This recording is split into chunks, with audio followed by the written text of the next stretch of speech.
जळगाव शहरातील राष्ट्रीय महामार्गावर समांतर रस्त्याच्या कामाला गती देण्यासाठी सार्वजनिक बांधकाम विभागाने कंबर कसली असून या कामातील अडथळा ठरणारे शासकीय ITI ते ब्रेन हॉस्पिटल दरम्यानचे अतिक्रमण महानगरपालिका प्रशासनाच्या मदतीने जमीनदोस्त करण्यात आले आहे।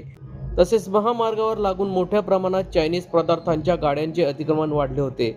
समांतर रस्त्याचे काम तातडीने सुरू करण्याचे असल्याने सार्वजनिक बांधकाम विभाग व महानगरपालिकेकडे यावेळी मदतीची मागणी करण्यात आली असून हे अतिक्रमण जमीनदोस्त करण्यात आले आहे।